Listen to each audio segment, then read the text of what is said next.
არსებობს სიცოცხლე, უზარმაზარი, უხილავი, შეუცნობელი, რომელიც არ ლაპარაკობს სიტყვებით, არამედ ჩუმად პულსირებს ყველაფერში.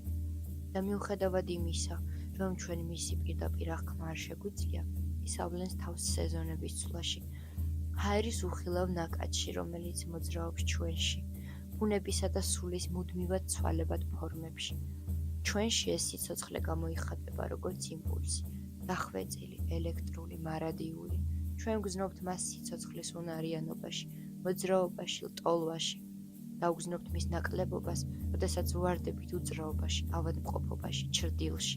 მაგრამ მისი შეცნობა ჩვენ მხოლოდ პოლარობით შეგვიძლია. დუალურობის მეშვეობით სიცოცხლე ჩვენი თვალისთვის ხილული ხდება.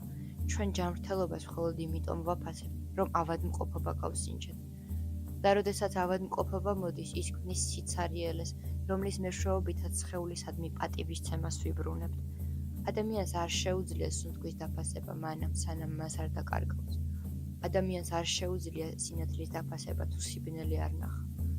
ეს საპირისპირო მდგომარეობები, ტკივილი და სიმშვიდე, სინათლე და ჩრდილი, სისავსე და ნაკლებობა, მტრები კი არა, პარტნიორები არიან. ისინი წმინდა რიტმში ცეკვავენ და ამ დაძაბულობაში იბადება ცნობიერება. ასტროლოგია ამ წმინდა პოლარობების ენაა, კოსმოსის სარკე, სამყაროს ენა, რომელიც სიმბოლოებსა და ნიშნებშია გამოსახული.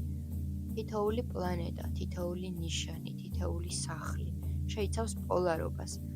აქტიური და პასიური, მიმღები და გამცემი, შინაგანი და გარეგანი, მამაკაცური და ქალური, გრძნობითი და აზრობრივი. ძველ ჩინეთში მათ ინს და იანს უწოდებდნენ, დასავლეთში სინათლეს და სიბნელეს.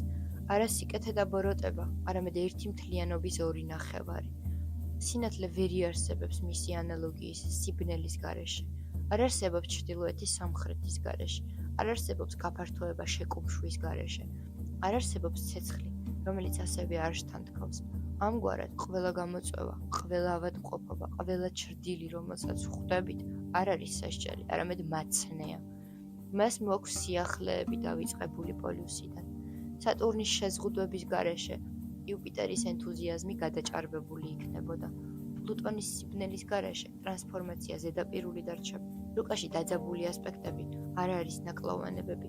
ისინი ზღურბლებია და ზღურბლები წმინდაა. ისინი გვაჩვენებენ მიმართულებას არსებობის ერთი მდგომარეობიდან მეორეში.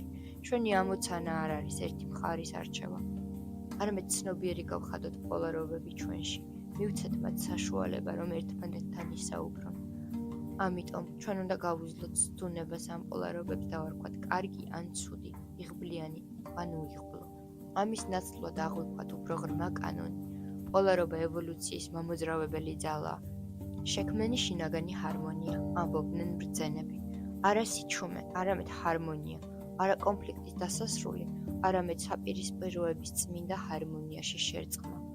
ამიტომ, როდესაც ცხოვრებას დისბალანსი მოაქვს, როდესაც სხეული გტკივა, როდესაც დაბნეულობა სუფევს, მოусმინე.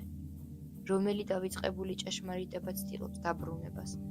სული სწორხაზოვნად არ იზრდება, ის პარადოქსულად იზრდება.